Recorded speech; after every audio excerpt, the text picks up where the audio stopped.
welcome to Melis Fairy. Today I'm going to be reacting to your Zelda hot takes. Roll the intro.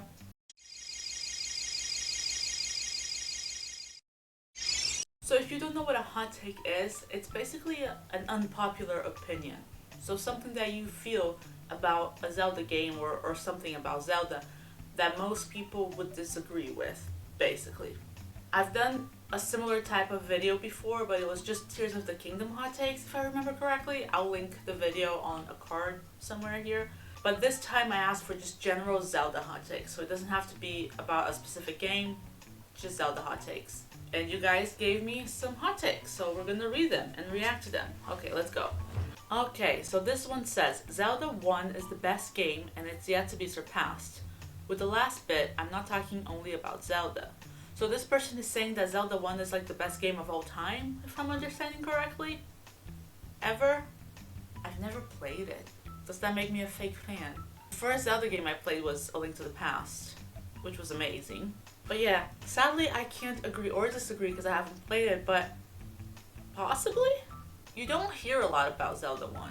I think people usually when they're talking about older Zelda games, they mostly talk about A Link to the Past. Makes you wonder though, maybe I should play it. Yeah, I definitely think it's a hot take though, because I don't think I've ever heard any Zelda fan say that. Okay, next one.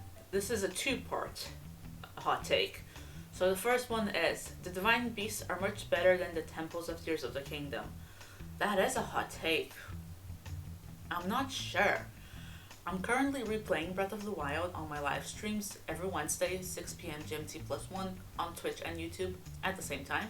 And I haven't gotten to a Divine Beast yet. I'm about to enter Valmero, well, in a little bit. Anyway, but I do remember, like, there was a lot of complaint about wanting old style dungeons back and how the Divine Beasts were too repetitive. And then when Tears of the Kingdom came out, it's like, oh, this is slightly different, but it's still very much the same mechanic of like finding the terminals. So I think generally speaking, most people prefer the Tears of the Kingdom temples just because they have a bit more personality to them. But I haven't decided. I'm gonna decide when I do this replay, when I get through all of the Divine Beasts again. And then there's a second part, which is Link should have stayed back at the village instead of going back to Hyrule Castle at the end of Twilight Princess. It's funny because I don't know how much of a hot take this is, to be honest. But I do remember, I mean, to this day, when people play Twilight Princess, they complain about how long the first part is, like how long it takes to just get out of the village. And the counter argument to that is they're trying to make you connected to the characters and like your day-to-day life as this farm boy.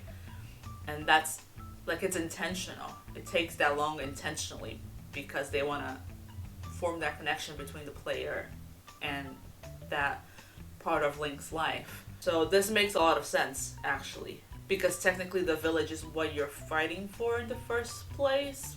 Although there is the argument of like destiny and stuff. I can see both sides of it, to be honest. Alright, next one. This is also a two-part hot take.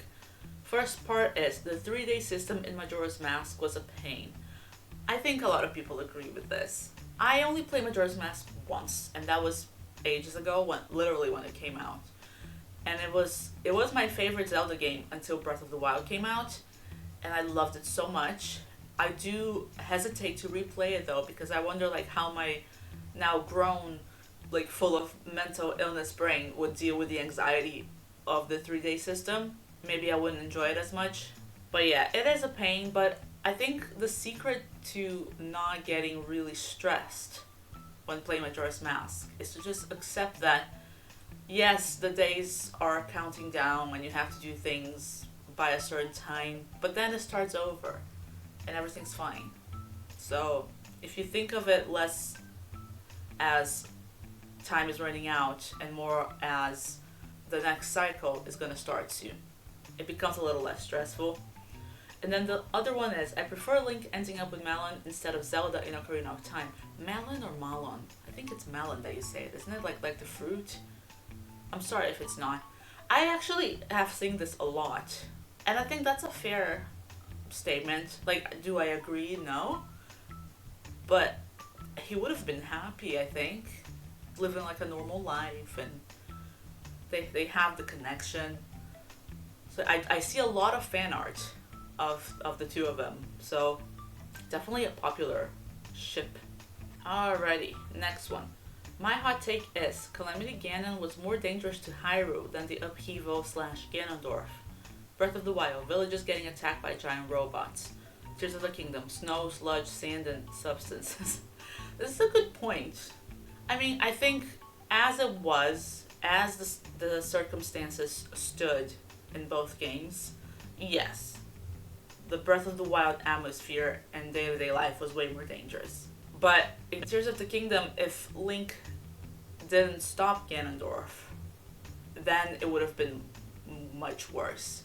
Because you saw a glimpse of Ganondorf's army rising and stuff when you get to the castle and you fight the Phantom Ganons, and he shows you the memory of him like becoming all of what he could be, and all the enemies rising and gloom everywhere.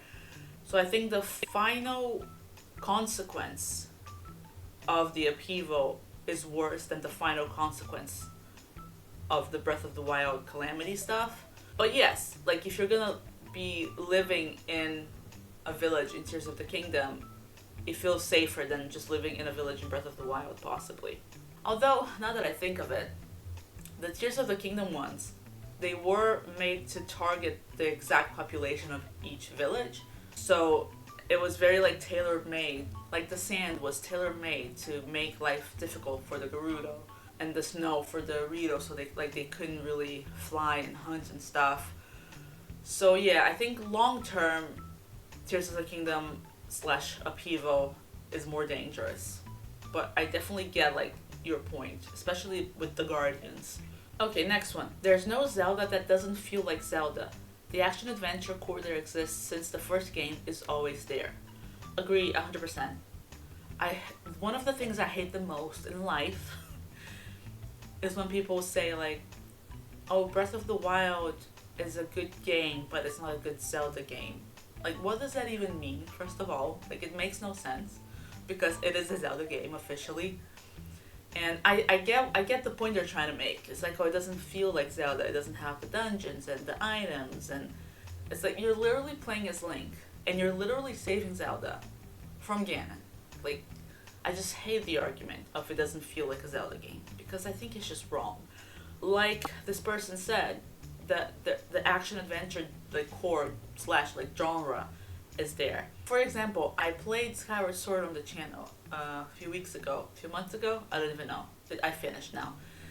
And to me, that felt as much like a Zelda game as Breath of the Wild or Tears of the Kingdom, even though it's completely like different in terms of the structure, super linear with the dungeons and stuff. I think the main thing is like Link and Zelda and the relationship and just the general vibe of those characters. It's strong enough to carry over different styles of game so that all Zelda games feel like Zelda games. Like I played Link's Awakening, and that has more of an argument to not feel like a Zelda game than any other game if you think about it. Not because of the structure, because it still has dungeons and stuff, but the plot is completely out there. It's literally like a mashup with like Mario games. And one could argue that it doesn't feel like a Zelda game, but it absolutely does. So it's, yeah, I hate the argument and I completely agree with this hot take. Okay, this one, I'm sorry Mario Gamer, I don't quite understand what the hot take is. It says, I would have to say what Calamity Ganon did to Zelda and her family since he killed millions of people. I don't know if the hot take is that he thinks that's a good thing or a bad thing. So do clarify in the comments for me, and I'll reply with what I think about it. Alright, next one. Hot take, I don't like Wind Waker. Ooh. Well, I never finished Wind Waker, not because I wasn't enjoying it, but because life happened, and now I only have a Switch. It's the only console I own, and I don't want to pirate, so I'm like everyone else, just waiting for it to come to the Switch or the next console, Switch 2. But I do remember when Wind Waker came out, like it was yesterday, and a lot of people didn't like it because of the style, the cartoonish style. Also, I still hear to this day that it's too easy, which I can't comment on because, like I said, I didn't finish. But yeah, I definitely feel like it's a very polarizing Zelda game, kind of like Breath of the Wild was, well, still is. I do think it's definitely just a matter of taste. If the issue is the styling of the design, it's a matter of taste. I know people who don't like Twilight Princess because it's too moody, so it's definitely just a matter of a preference. Okay, next one. I don't think there's a timeline that connects all Zelda games. I definitely think this is a hot take considering the amount of Zelda theorizers out there. They're always connecting the games and doing all the theories and stuff. But I actually agree with this. I think at one point, yes, there was a timeline. And I think the creators, they always try to make sense of it when creating new games. At this point, there's no timeline. I actually agree with this because I think they literally said in an interview, I don't remember if it was about Breath of the Wild or Tears of the Kingdom, but they said that they like to leave the timeline stuff up to interpretation, like up to the fans' interpretation. And that just gave a vibe of like, at this point we don't really care. It's like we're gonna make the games we want to make, and if someone connects something to something else, great, that's a lot of fun.